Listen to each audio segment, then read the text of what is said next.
Assalamualaikum warahmatullahi wabarakatuh. Selamat pagi teman-teman reform semua yang hadir di tautan ini. Sampai sekarang sudah ada 187 akun yang mengikuti acara ini. Alhamdulillah rabbil alamin, pagi ini kita bisa bertemu di acara bincang-bincang terkait dengan reformasi birokrasi. Kemudian ya, acara ini tentu dari rumah saya. Kita kerja dari rumah. Kerja dari rumah bukan berarti kinerja kita menjadi jelek, tapi tetap kita berupaya. Kerja dari rumah pun kita berupaya untuk kinerja kita tetap semakin membaik. Ya. Sebelum masuk ke materi yang utama, ada beberapa pertanyaan dari teman-teman saya di Inspektorat Kemenko Polhukam. Apakah work from home itu akan mempengaruhi kinerja? Iyalah, mau tidak mau kita akan terpengaruh kinerja kita. Ibaratnya kita sudah mencoba mengantisipasi apapun kondisi-kondisi perubahan, tetapi ketika perubahan itu terjadi, kadang-kadang kita juga masih agak gamang dengan perubahan itu sendiri. Sehingga mau tidak mau kinerja kita terpengaruh dengan hal-hal yang seperti ini.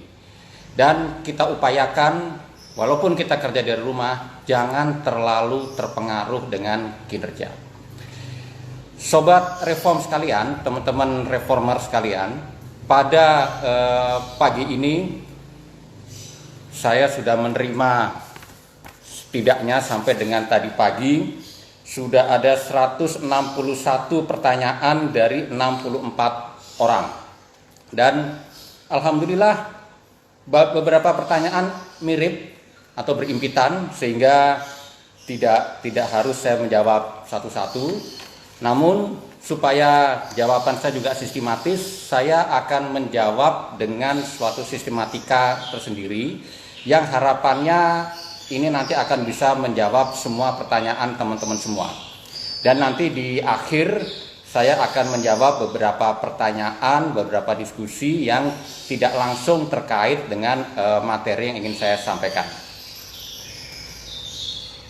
Teman-teman sekalian, teman-teman reform sekalian, ada 6 agenda yang akan kita bahas, yang akan saya bahas. Yang pertama, saya akan menyampaikan sekilas hasil evaluasi reformasi birokrasi di tahun 2019. Ini mohon maaf, burungnya terlalu berisik.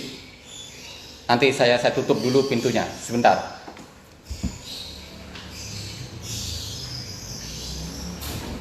Baik, terima kasih sudah ditutup pintunya, mudah-mudahan tidak terlalu berisik, tidak terlalu mengganggu. Jadi agenda yang pertama, saya akan membahas sedikit tentang hasil evaluasi RB tahun 2019 kemarin, karena ada beberapa pertanyaan terkait dengan hasil yang kemarin. Teman-teman dari Jawa Tengah, dari Sulawesi Utara ini menanyakan mana hasil evaluasinya, laporan hasil evaluasinya. Saya sudah minta kepada tim yang melakukan evaluasi untuk segera mengirimkan, dan tampaknya sebetulnya hard copy sudah terkirim. Tetapi mungkin karena ya kendala teknis belum sampai, saya minta agar dikirimkan melalui soft copy-nya saja, soft file-nya dikirim melalui WA supaya lebih cepat dan segera ditindaklanjuti. Agenda yang kedua, ini yang paling banyak ditanyakan dan menjadi agenda utama kita adalah kebijakan umum roadmap reformasi birokrasi 2020-2024. Ini ada beberapa hal, dan yang utama juga PMPRB 2020. Ini juga paling banyak pertanyaan terkait dengan PMPRB. Nanti kita akan membahas sedikit, bukan sedikit, yang utama tentang PMPRB itu.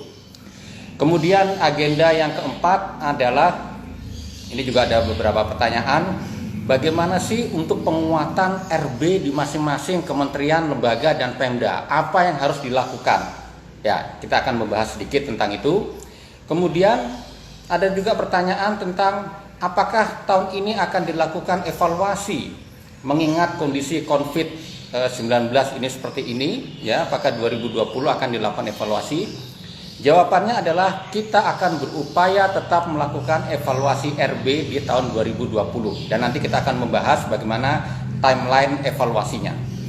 Dan kalau ini yang ide saya, kira-kira tips apa, trik apa yang bisa teman-teman reform semua lakukan agar RB menjadi lebih baik lagi di masing-masing kementerian, lembaga, dan Pemda.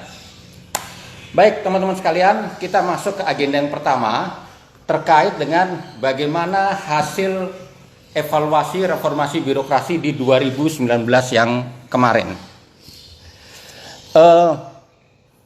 Saya akan menyampaikan langsung hasil indeksnya di tahun lalu. Ya, oke, mudah-mudahan ini cukup bisa memperlihatkan. Ya, secara umum kalau kita lihat grafik tersebut, ya, hasil indeks RB dari tahun ke tahun ini mengalami peningkatan, mengalami perbaikan, ya. Walaupun masih belum sesuai dengan apa yang kita targetkan. Nah, kalau kita lihat di sini, ya, dari tahun ke tahun untuk kementerian lembaga ini meningkat, tetapi masih belum sesuai dengan target yang diinginkan. Begitu juga kalau kita kaitkan dengan pemerintah provinsi meningkat, pemerintah kabupaten, pemerintah provinsi meningkat, walaupun belum sesuai dengan target, tetapi di pemerintah kabupaten kota ini justru menurun. Tetapi kami senang dengan penurunan ini. Kenapa? Karena penurunan ini disebabkan oleh semakin banyak kabupaten kota yang menyampaikan PMPRB di tahun 2019 yang lalu. Artinya pembaginya menjadi semakin banyak sehingga rata-ratanya dia menurun. Tapi kuantitas yang menyampaikan menjadi lebih banyak lagi, lebih baik lagi. Ini kalau kita lihat dari rata-rata indeks RB nasional. Ini nanti bahan-bahan slide bisa teman-teman unduh dari websitenya RB Kunwas. Nanti juga akan saya tempatkan di Instagram ini sehingga teman-teman juga bisa mengunduh selengkapnya, ya. Jadi untuk sementara silakan untuk dilihat dulu. Kemudian jika kita lihat dari hasil survei pelaksanaan reformasi birokrasi, kita bagi dua, survei eksternal dan survei internal. Terkait dengan survei eksternal di kementerian lembaga terkait dengan persepsi, ya, persepsi kualitas layanan publik ini juga mengalami peningkatan, ya, menjadi rata-ratanya 3,43 di indeks persepsi pelayanan. Di provinsi 3,41 dan di kabupaten kota di 3,38. Kalau kita lihat ini meningkat. Namun seperti yang saya sampaikan, peningkatan ini masih belum sebanding seperti yang kita harapkan. Hal yang sama juga terkait dengan indeks integritas, indeks persepsi anti korupsi. Ada peningkatan di kementerian lembaga bahkan sudah sampai 3,57. Di provinsi sudah sampai 3,58 dan di kabupaten kota di 3,56. Namun standar yang kami terapkan adalah minimal 3,6. Artinya perbaikan-perbaikan ini masih belum seperti yang kita harapkan. Indeks integritas yang diharapkan minimal adalah 3,6. Harapannya kira-kira seperti itu. Artinya banyak hal yang masih harus kita kerjakan untuk memperbaiki, untuk memperkuat integritas dari teman-teman kita semua. Sobat reform yang berbahagia, yang sehat, mudah-mudahan kita lihat ada beberapa hasil survei internal, ya. Terkait dengan hasil survei internal, ini kami lakukan survei terhadap para ASN, ya. Kami menanyakan bagaimana persepsi mereka tentang jabatan-jabatan mereka, ya, tentang jabatan itu. Hasilnya ternyata di kementerian lembaga yang kategori A itu 33%, kategori B 53% dan kategori C 14%. Apa artinya kategori A? Kategori A artinya adalah pegawai-pegawai yang dia tahu apa yang harus dikerjakan dan dia tahu betul apa ukuran-ukuran keberhasilannya. Kriteria B adalah responden, ya, artinya pegawai ASN menjadi responden, dia memahami tugas fungsinya, tapi dia masih belum paham betul dengan apa ukuran keberhasilannya. Sedangkan C, kategori C, terkait dengan tugasnya saja dia tidak paham. Dia tidak mengerti betul apa yang harus menjadi tugasnya dia. Misalnya, mereka menjawab ketika kami melakukan survei, menjawab apa tugasnya dia? Menjalankan perintah atasan. Misalnya seperti itu. Atau menjalankan disposisi atasan. Nah, ini tentu kurang pas, ya. Kurang pas yang pemahaman yang seperti itu, ya. Jadi, untuk sekali lagi untuk kementerian lembaga masih ada 14%, ya, pegawai yang kategorinya C. Berapa respondennya? Untuk Kementerian Lembaga ada 9.704 responden. Untuk provinsi, pemerintah provinsi yang kategori A ada 25%, kategori B 47%, dan kategori C ada 28%. Tentu yang menjadi perhatian adalah yang golongan C, ya, yang menjadi kategori C.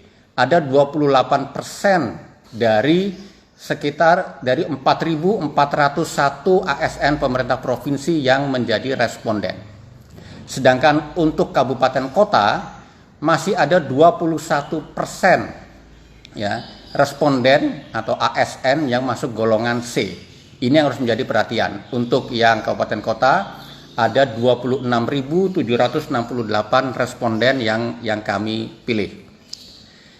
Teman-teman reform sekalian, ini tentu menjadi PR kita, ya. Ini menjadi PR kita. Betulkah, ya, betulkah masih ada, ini kan berarti kira-kira rata-rata sekitar 21%, masih ada pegawai-pegawai kita yang tidak terlalu memahami, tidak paham apa yang dikerjakan. Ini menjadi PR kita. Kemudian terkait dengan hasil evaluasi yang terakhir adalah beberapa catatan, ya. Beberapa catatan kami, ada 4 catatan, ya. RB itu masih bersifat proyek, RB itu tidak mengacu pada akar permasalahan, RB itu tidak terintegrasi, dan fungsi pengawasan tidak optimal. Kita coba bahas satu-satu, ya. Alhamdulillah sudah 552 yang sedang mengikuti acara ini. Teman-teman reform sekalian, yang pertama, RB masih dianggap bersifat proyek semata. Ya, tampaknya reformasi birokrasi itu adanya hanya di biro organisasi, adanya hanya di bagian organisasi semata. Seolah-olah hanya bagian organisasilah yang harus melaksanakan reformasi birokrasi, yang lain tidak. Seolah-olah bagian organisasi hanya melaksanakan kegiatan-kegiatan yang ada di DPA semata. Di luar itu tidak. Jadi reformasi birokrasi memang masih, kalau saya mengacu bahasa Pak Menteri kami, masih berupa kulit-kulitnya saja. Hanya melaksanakan kegiatan-kegiatan terkait dengan reform, tapi belum menyentuh pada perubahan itu sendiri. Ya, belum menyentuh pada perubahan itu. Baru pada pelaksanaan kegiatan reformasi birokrasi. Nah, ini yang mungkin harus kita perbaiki ke depan di tahun ini juga. Jangan lagi lah kita menggunakan terminologi proyek reformasi birokrasi. Tidak seperti itu. Reform adalah perubahan. Intinya adalah perubahan.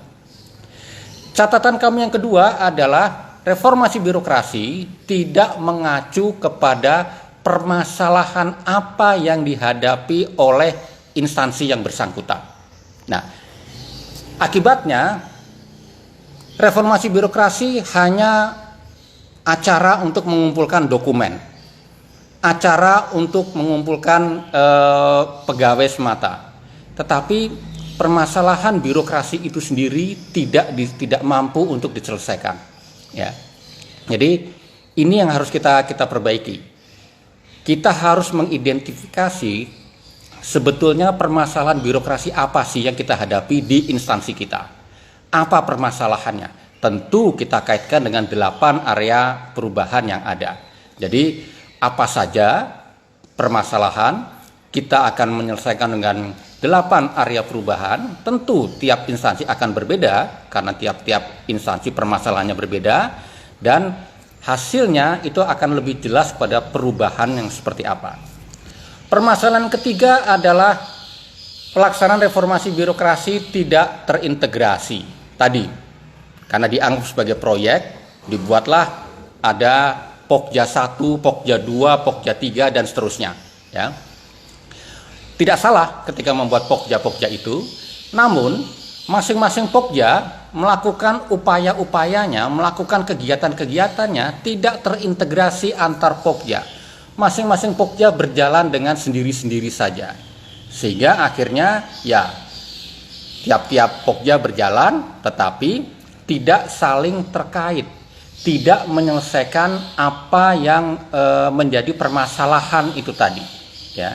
Tadi kan yang catatan yang kedua, permasalahannya tidak jelas. Nah, ketika menyelesaikan menjadi tidak jelas karena misalnya Pokja 1 menangani SDM, Pokja 2 menangani akuntabilitas misalnya. Betul nggak SDM menangani akuntabilitas ini menjadi lebih baik?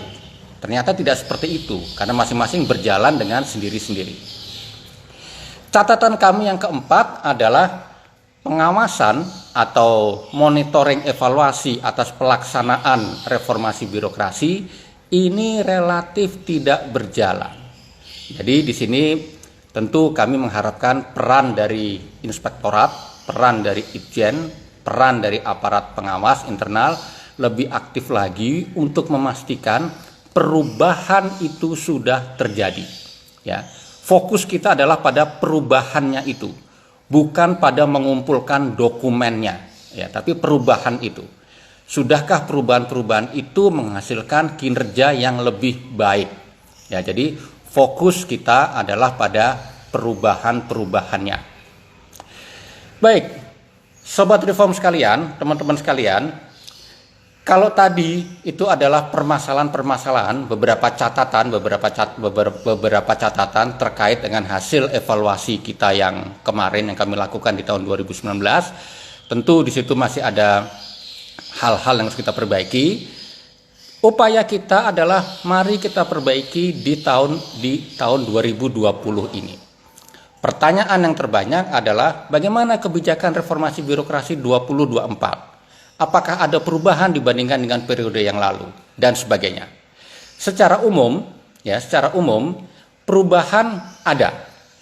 Roadmap reformasi birokrasi 2020-2025 tentu ada sedikit perbedaan dengan roadmap 2014-2019. Apakah perubahannya sangat signifikan? Kami mencoba tidak terlalu signifikan, tetapi perubahan itu terasa.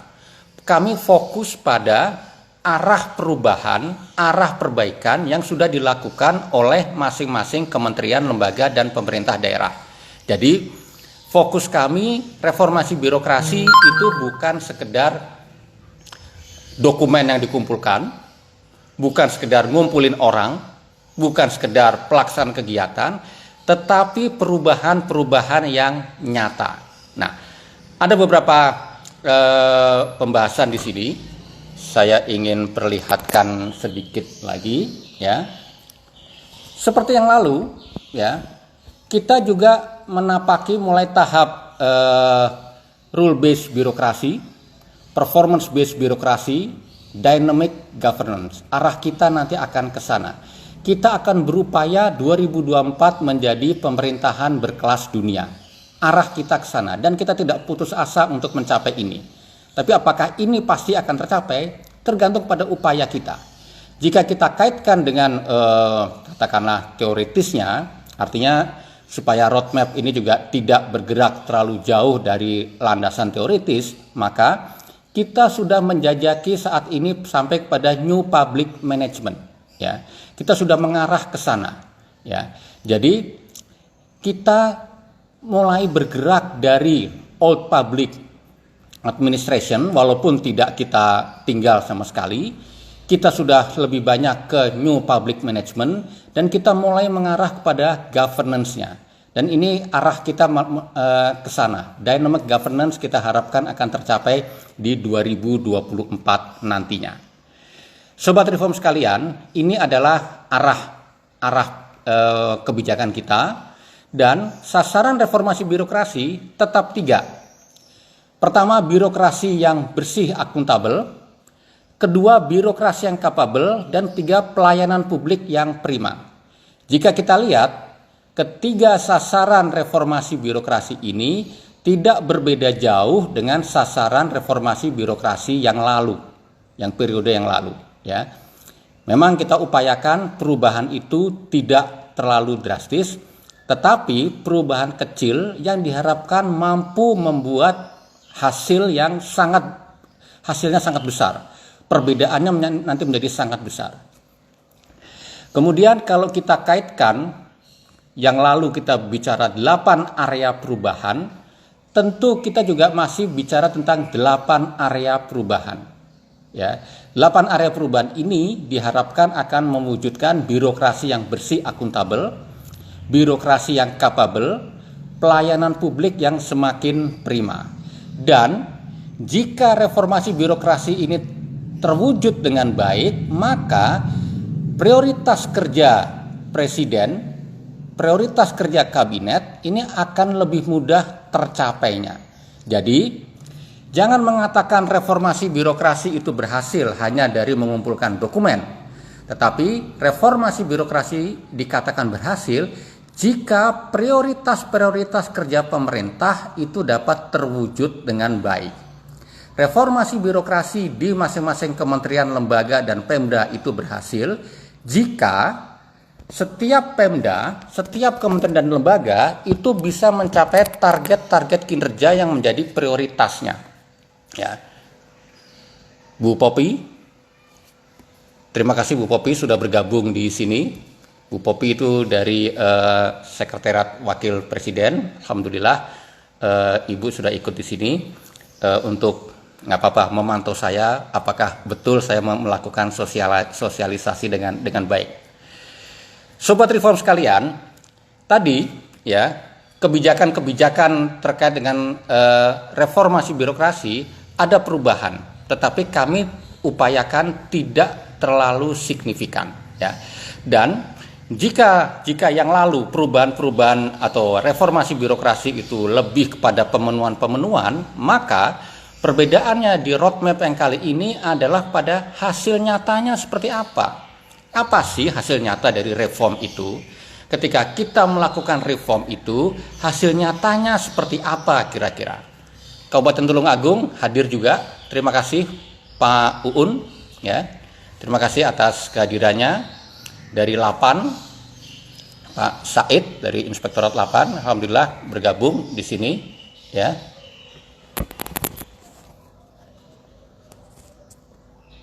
Bergabung di sini, baik. Nah, ini selanjutnya, ya, terkait dengan apa sih hasil-hasil dari reformasi birokrasi itu. Harapannya tentunya adalah ketika reformasi birokrasi itu berjalan dengan baik, ada indikator-indikator yang bersifat impact-nya. Ease of doing business kita akan membaik. Indeks persepsi korupsi kita akan membaik. Indeks efektivitas government kita membaik. Trust barometer kita juga akan membaik. Harapannya adalah akan ke sana. Jadi, reformasi birokrasi tentu yang akan dilihat adalah pada hasilnya. Hasilnya sudah kelihatan atau tidak. Namun untuk mengukur sejauh mana perjalanan reformasi birokrasi itu, kita menggunakan indikator indeks reformasi birokrasi yang bisa diturunkan ke dalam, atau kalau bahasa akuntabilitasnya kita cascade, ya, kita cascading ke dalam indikator-indikator sesuai dengan 3 sasaran reformasi birokrasi, yaitu birokrasi yang bersih, akuntabel, tentu ada indikatornya. Kemudian birokrasi yang capable, itu indikatornya adalah indeks kelembagaan, indeks SPBE, indeks profesionalitas ASN. Kemudian untuk pelayanan publik yang semakin prima, semakin membaik, tentu indikatornya adalah Public Service Index. Jadi reformasi birokrasi bukan sekedar kita akan mencari indikator pada level level menengah, tapi kita upayakan pada hasilnya nanti. Sehingga kalaulah nanti ease of doing business kita tidak membaik, berarti ada sesuatu yang salah dengan reformasi birokrasi kita. Nah, ini yang harus kita perbaiki. Mau tidak mau akan seperti itu. Sobat Reform sekalian, ya, untuk memastikan bahwa reformasi birokrasi tadi pada level makro tadi kan ease of doing business, Tentu kalau kita bicara ease of doing business, tidak bisa kita bebankan hanya kepada 1 atau 2 kementerian, tapi itu adalah beban dari seluruh birokrat yang ada di Indonesia. Kalau kita bicara indeks persepsi korupsi, itu bukan hanya oleh KPK saja atau oleh Menpan saja, tentu kita semua, kita bergerak ke sana. Nah, jadi kita sebut itu dengan indikator-indikator yang bersifat makro. Jadi untuk memastikan strategi pelaksanaan reformasi birokrasi ini bisa berjalan dengan baik, kami juga menggunakan strategi mulai dari makro, meso, dan mikro. Kira-kira gambarnya seperti ini, mudah-mudahan kelihatan ya. Di level makro, kita tadi bicara hal-hal yang besar yang harus dicapai oleh birokrasi secara nasional. Tadi ada ease of doing business dan sebagainya. Pada level meso, maka kita akan bicara bagaimana indikator-indikator antaranya, bagaimana indikator-indikator yang kira-kira harus dilaksanakan oleh beberapa KL yang akan melakukan regulasi-regulasi. Misalnya begini, Kementerian Keuangan membuat regulasi tentang masalah keuangan. Nah, seberapa aturan-aturan tentang keuangan itu sudah mampu mereform masalah keuangan di kita? Kira-kira seperti itu. Kemudian di level mikro, di level instansional, ini ada di level setiap kementerian, lembaga, dan pemerintah daerah. Kita akan bicara bagaimana reform di masing-masing kementerian, lembaga, dan pemerintah daerah. Jadi kita akan bicara reformasi birokrasi pada level makro, pada level mikro, dan pada level meso. Meso adalah pada level tengahnya. Kita akan bicara di sana. Pada level makro dan meso, kita akan bicara antara lain akan dikendalikan oleh KPRBN, Komite Pengarah Reformasi Birokrasi Nasional, yang dipimpin oleh Pak Wakil Presiden.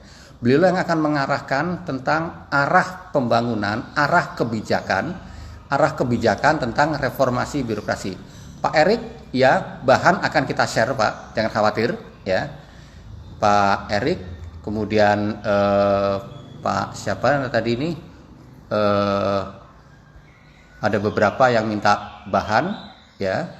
Pak Said tadi minta bahan. Oke Pak, jangan khawatir. Bahan ini akan kami share di sini ya. Akan kami share baik di Instagram ini maupun nanti akan kami tempatkan di website kami ya. Jadi supaya ini bahan juga akan kita gunakan dengan baik. Oke. Baik. Kenapa begini? Mohon maaf. Saya agak gaptek dengan IG ini ya. Maklumlah generasi kolonial agak tidak terlalu mudah untuk memahami ini, tapi oke ya. Ibu-bapak sekalian, sobat reform sekalian ya. Kalau kita tadi bicara tentang strategi penguatan memastikan reformasi birokrasi ini berjalan, ya, tentu yang terpenting dari roadmap yang sekarang adalah quick wins. Ya, apa sih quick wins kita? Quick win, ya, fokus kepada apa hasil reformnya kita. Ya, ini, ya. Quick wins setiap tahunnya akan ditentukan oleh KPRBN ya. Misalnya, tahun ini fokusnya adalah pada penyederhanaan organisasi. Mau tidak mau, ibu bapak di semua kementerian, lembaga, pemerintah daerah harus mulai melaksanakan penyederhanaan organisasi. Tentu penyederhanaan organisasi akan berakibat pada SDM-nya, masalah pengelolaan SDM. Ya, tentu akan ke sana. Jadi fokus kita di 2020 adalah pada bagaimana penyederhanaan organisasi. Kemudian nanti selain di penyederhanaan organisasi, apalagi yang harus menjadi quick win akan menjadi fokus di 2020. Setidaknya setiap lembaga, setiap kementerian, lembaga, dan pemerintah daerah ini akan menentukan kira-kira apa fokus-fokus perbaikan yang akan harus selesai di 2020. Atau dengan kata lain, quick win-nya apa di 2020? Hasilnya apa? Hasil reform apa yang harus tampak di 2020? Itu akan akan kita minta nantinya dievaluasi di 2020 ini. Demikian ya. Jadi nanti di 2021 ada quick win yang menjadi mandatori, menjadi kewajiban. Ini nanti akan ditentukan oleh KPRBN. Setiap tahun KPRBN akan menentukan apa fokus-fokus perbaikannya. Kemudian tetap masing-masing kementerian lembaga dan Pemda akan menentukan apa quick win yang relevan dengan instansi pemerintah yang Ibu Bapak kendalikan ini. Jadi teman-teman nanti akan menentukan quick win apa yang paling sesuai, ya. Quick win apa yang paling sesuai, yang paling paling tepat untuk menjawab reformasi birokrasi yang ada di instansi Ibu Bapak sekalian. Yang penting adalah hasilnya, ya. Jadi jangan mengatakan kami sudah reform. Apa buktinya kami sudah reform? Ini ada dokumen kami 3 kontainer. Oh tidak, itu belum kelihatan reformnya. Kami sudah reform karena kami sudah membuat SOP. Loh, semua orang bikin SOP. Tapi kalau kita bicara reform adalah di mana di SOP itu kelihatan reformnya. Reformnya di mana di SOP itu? Di sisi mana di SOP itu reformnya? Apakah pekerjaan menjadi lebih cepat? Apakah menjadi lebih terkendali? Apakah lebih efisien? Nah, itulah reformnya, itu bentuk reformnya. Jadi nanti masing-masing kementerian lembaga dan Pemda kami akan minta mendefinisikan hasil reformnya kira-kira apa. Bu Silvi, Bu atau Pak Silvi, ini tentu hasil bahan tetap akan bisa kami share nantinya, ya, jangan khawatir. Ya, oke. Kemudian itu tadi kita bicara kebijakan-kebijakan terkait dengan reformasi birokrasinya. Nah, tadi bicara tentang bagaimana secara nasionalnya, mulai dari makronya, dari mesonya, dan dari mikronya. Intinya adalah makro nanti akan menentukan arah reformasi birokrasi, akan menentukan quick win yang wajib, ya. Contohnya tahun ini adalah penyederhanaan birokrasi, penyederhanaan organisasi, ya. Kemudian nanti setiap tahun akan ditentukan. Namun setiap tahun juga masing-masing instansi akan kami minta quick wins-nya apa? Apa hasil-hasil dari reform di masing-masing instansi kira-kira seperti apa? Apa yang sudah dihasilkan? Apa yang sudah diwujudkan kira-kira seperti apa? Itu ya. Jadi secara garis besar kebijakannya adalah seperti itu. Nah, kemudian kalau secara nasional seperti itu, bagaimana proses bisnis melaksanakan reformasi birokrasi di masing-masing instansi? Di masing-masing instansi kira-kira seperti apa? Ada beberapa pertanyaan tadi, apakah setiap unit, apakah setiap dinas itu harus melakukan reformasi birokrasi? Jawabannya adalah iya. Kalau kita gambarkan kira-kira seperti ini, ya. Untuk mewujudkan hasil reformasi birokrasi yang baik, ya, tadi arah reformasi birokrasi, ada 3 sasaran reformasi birokrasi, kita akan menggunakan 8 area perubahan, ya, ada di tengah sini, 8 area perubahan. Siapa yang akan melaksanakan 8 area perubahan? Seluruh unit kerja yang ada, ya. Nah, di sini terlihat bahwa yang melaksanakan reformasi birokrasi bukan sekedar biro organisasi, bukan sekedar bagian organisasi, bukan sekedar inspektorat, tetapi seluruh unit kerja. Artinya, inspektorat di sini nanti perannya 2. 1, mendorong perbaikan di instansinya, serta dia juga harus mereform dirinya sendiri. Reform yang ada di inspektorat kira-kira seperti apa, ya. Untuk memastikan semua unit kerja itu bisa menjalankan reformasi birokrasi, nah disinilah peran dari sekretariat, ya. Apakah sekretariat daerah, apakah sekretariat jenderal, ya, atau sekretariat kementerian. Ini yang akan diharapkan akan mendorong pembangunan dari reformasi birokrasi di semua unit kerja. Inspektorat apa fungsinya? Inspektorat fungsinya adalah memastikan bahwa pelaksanaan reformasi birokrasi itu sesuai dengan roadmap yang disusun di masing-masing instansi pemerintah, ya. Jadi tadi pertanyaannya misalnya, dengan adanya roadmap yang baru, apakah kami di Pemda ini akan memperbaiki roadmap yang ada? Jawabannya adalah ya dan tidak. Ya dalam arti, ya, mungkin sasaran-sasarannya ada sedikit perubahan, ya. Kemudian juga mungkin roadmap yang kemarin tidak bergerak dari permasalahan.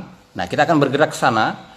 Mungkin roadmap yang kemarin tidak terintegrasi antar Pokja itu jalan sendiri-sendiri, nggak kelihatan. Nah, tentu harus kita perbaiki di sini roadmap yang baru ini. Ya, jadi perubahan-perubahannya lebih kepada bagaimana secara teknis roadmap itu bisa dijalankan. Ya, jadi arah roadmapnya tentu akan ada beberapa perbaikan, iya. Kemudian tadi apa sih peran inspektorat? Tadi kalau kita lihat pada proses bisnisnya, kalau sekretariat ya sekjen atau sekda itu fungsinya adalah pada pembangunannya, pada membangunnya. Inspektorat itu dia menjadi memastikan sebagai assurance-nya, memastikan bahwa pelaksanaan reformasi birokrasi di masing-masing kementerian, lembaga dan Pemda itu sudah sesuai dengan apa yang diminta oleh roadmap yang sudah dibangun itu. Ya, jadi inspektorat akan berfungsi sebagai quality assurance. Inspektorat akan berfungsi sebagai asesor. Inspektorat akan berfungsi sebagai pihak yang memastikan bahwa perubahan-perubahan itu sudah terjadi.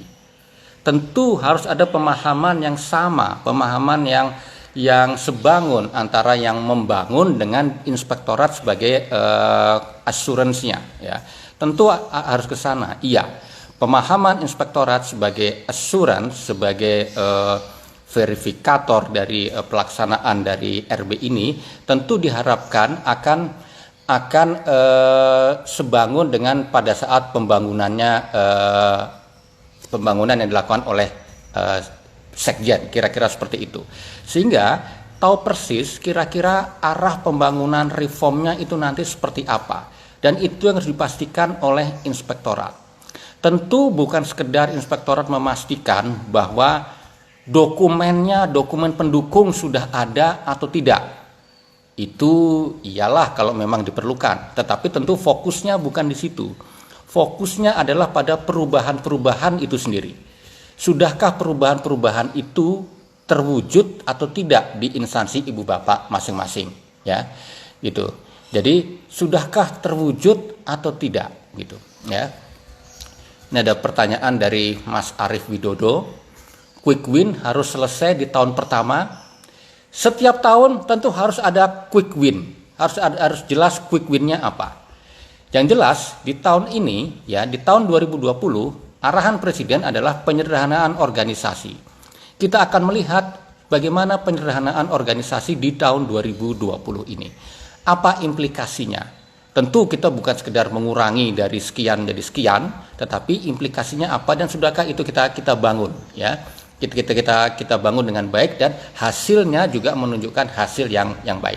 Kembali pada proses bisnis pelaksanaan reformasi birokrasi, ya.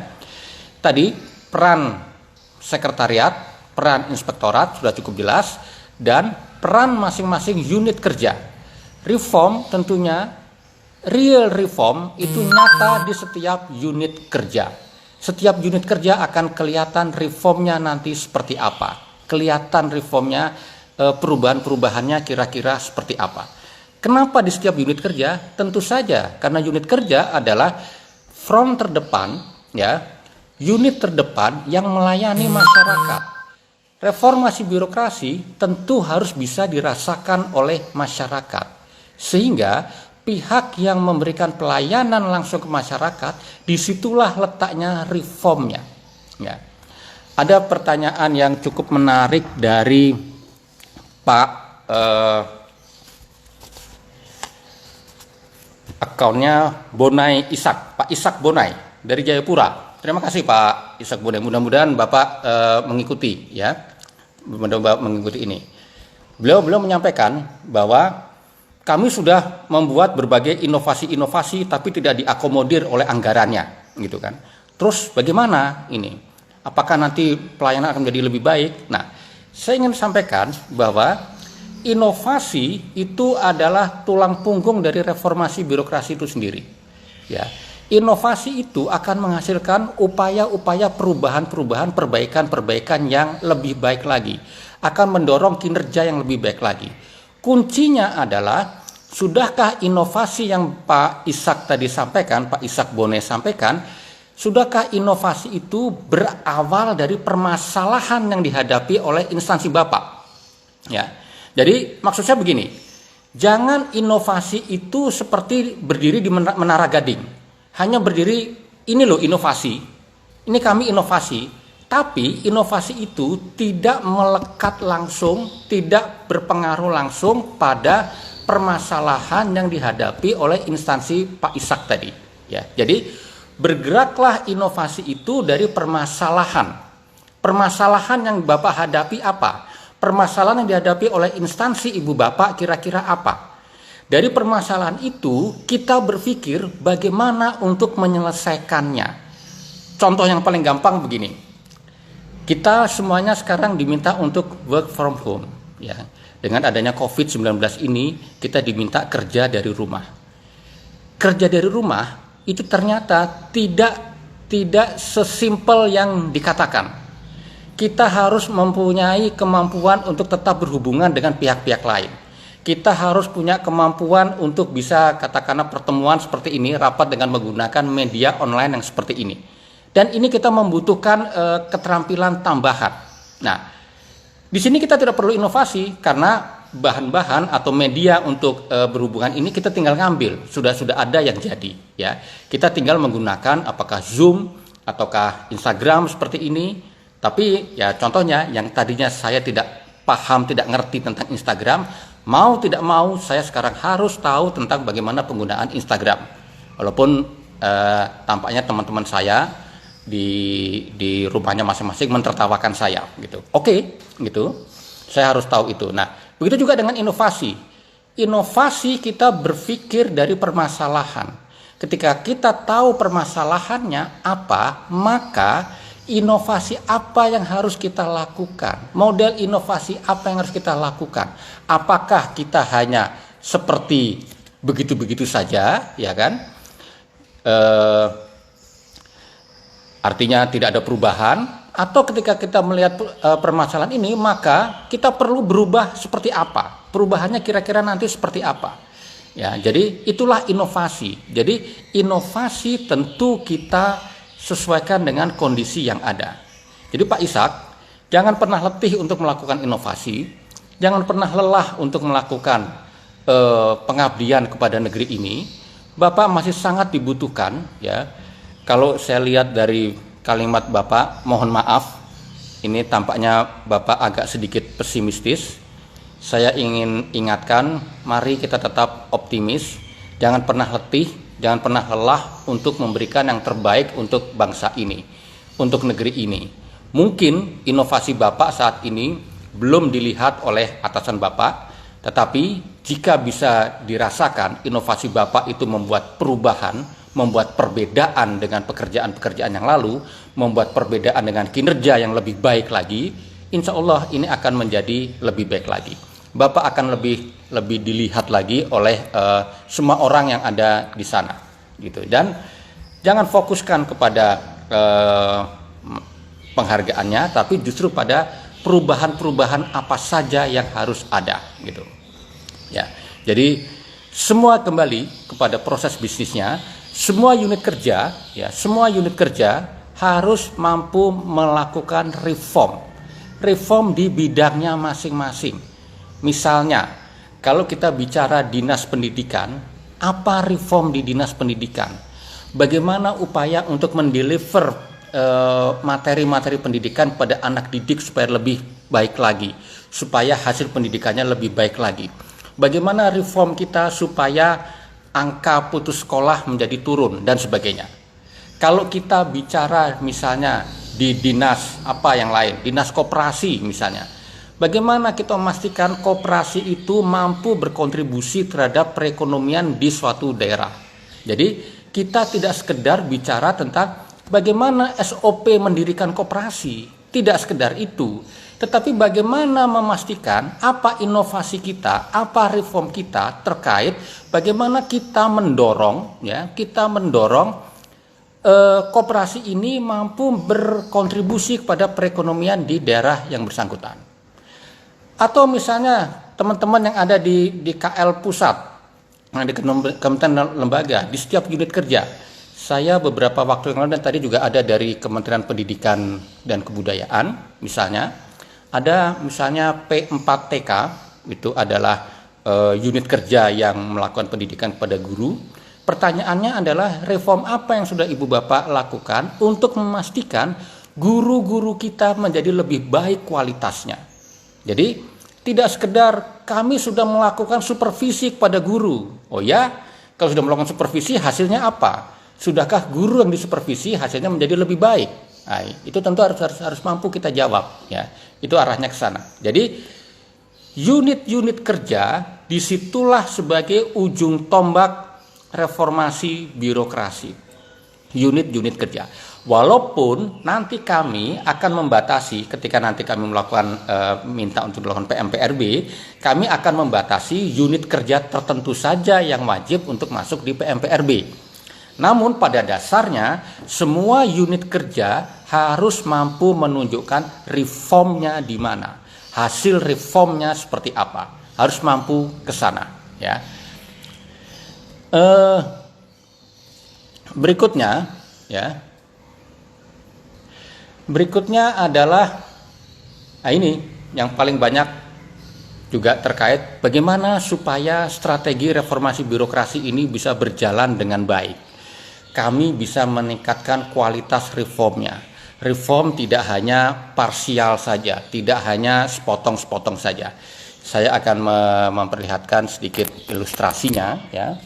Sekali lagi, semua bahan berupa PowerPoint ini nanti akan kami tempatkan, ya. Kami akan tempatkan untuk bisa di-download baik di Instagram ini maupun di websitenya Deputi RB Kunwas, ya.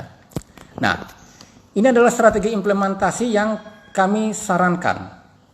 Kita bergerak mulai dari kinerja, ya. Jadi definisikan kinerja apa yang harus dipenuhi oleh masing-masing kementerian, lembaga, dan Pemda.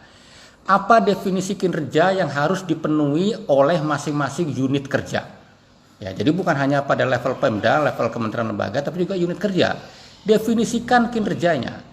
Ketika tadi di awal saya bilang Kementerian Koordinator Polhukam, tentu Kemenko harus bicara apa definisi kinerjanya dari Kemenko, ya. Kalau kita bicara tadi Dinas Pendidikan, apa definisi kinerja dari Dinas Pendidikan? Jangan sekedar mengatakan Dinas Pendidikan adalah memperbanyak sekolah, tidak seperti itu. Tapi Dinas Pendidikan lihat pada Undang-Undang Pendidikan, apa fungsinya, apa tugasnya, dan apa definisi dari kinerja dari Dinas Pendidikan itu, dan seterusnya. Ketika kinerja sudah didefinisikan, kinerjanya sudah kita definisikan, maka kita akan tahu bagaimana supaya kinerja itu membaik. Ya. Adakah permasalahan kinerja itu? Kita sedang mengalami permasalahan dengan kinerja atau tidak? Bisa saja jawaban Ibu Bapak, teman-teman, oh tidak, kami nggak ada permasalahan dengan kinerja kami baik-baik saja. Justru disitulah ada permasalahan. Ketika teman-teman mengatakan kinerja kami baik-baik saja, mungkin yang baik-baik saja itulah permasalahannya. Permasalahannya adalah bagaimana teman-teman mampu meningkatkan kinerja unit kerja Anda. Bagaimana kinerja dari instansi Anda bisa membaik, bisa lebih baik, bisa mengkontribusi kepada prioritas-prioritas nasional. Nah, definisi kinerja ini menjadi penting. Ketika definisi kinerjanya sudah kita buat dengan baik, berikutnya adalah untuk mencapai itu, maka kita perlu proses bisnis dan struktur organisasi yang seperti apa. Ya. Jadi, tentu ketika kita menyusun proses bisnis, acuannya adalah pada kinerja apa yang mau kita capai, kinerja apa yang mau kita harapkan. Arahnya adalah ke sana. Sehingga kita ketika teman-teman membuat bagan arus, ya, flowchart proses bisnis dan sebagainya, tentu harus bisa dibaca bahwa kalau ini dilaksanakan, kinerja akan menjadi lebih baik. Kalau ini dilaksanakan, kinerja yang tidak baik akan menjadi baik. Kinerja yang sudah baik akan menjadi lebih baik lagi. Yang tadinya tidak efisien menjadi lebih efisien dan sebagainya. Yang tadinya tidak hemat akan menjadi lebih hemat dan sebagainya.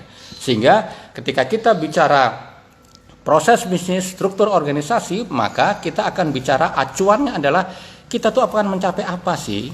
Apa yang mau kita hasilkan?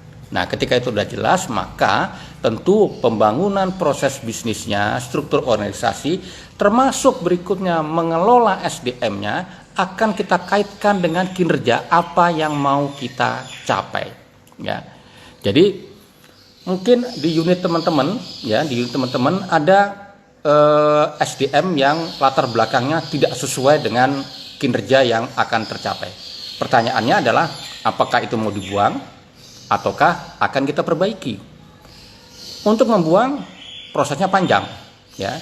Yang paling mudah adalah perbaiki. Lakukanlah pelatihan-pelatihan.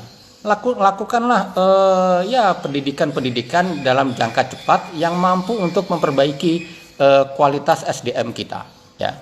Agar SDM kita yang ada itu bisa untuk melakukan perbaikan-perbaikan yang lebih baik lagi bagi instansi ibu bapak sekalian. Ya, jadi tadi sama juga ketika saya suka melihat teman-teman membuat misalnya analisis beban kerja dan sebagainya, kadang-kadang tidak didasarkan pada kinerja apa sih yang dicapai.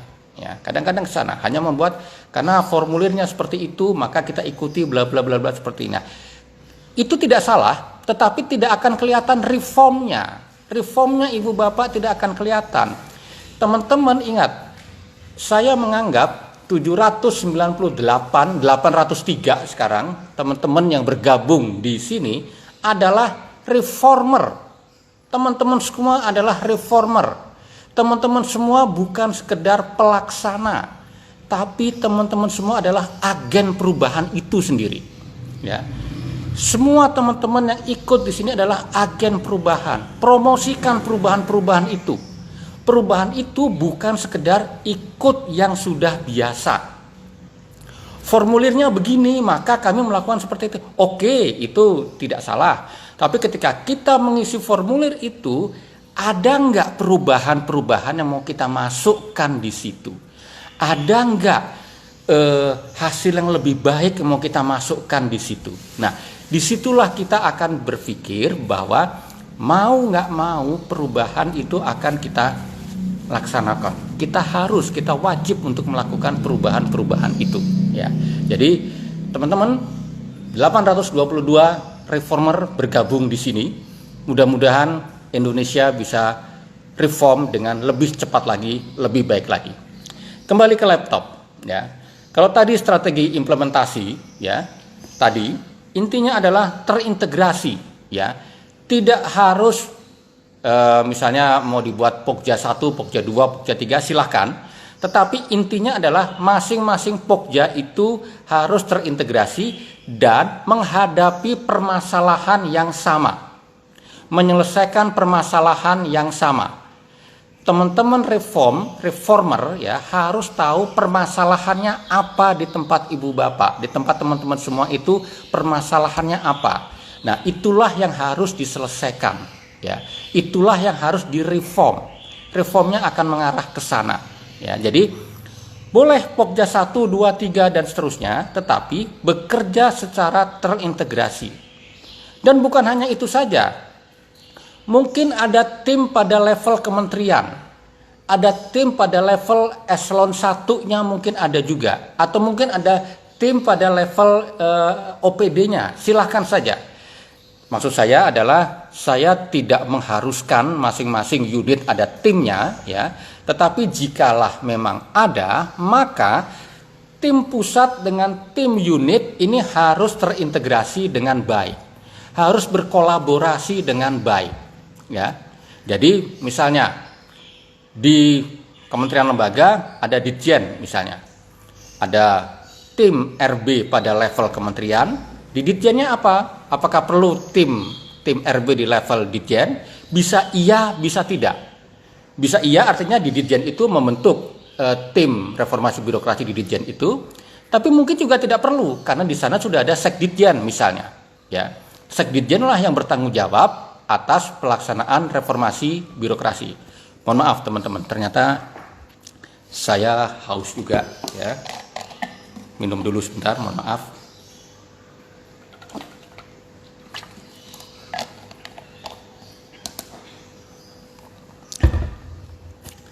Terima kasih.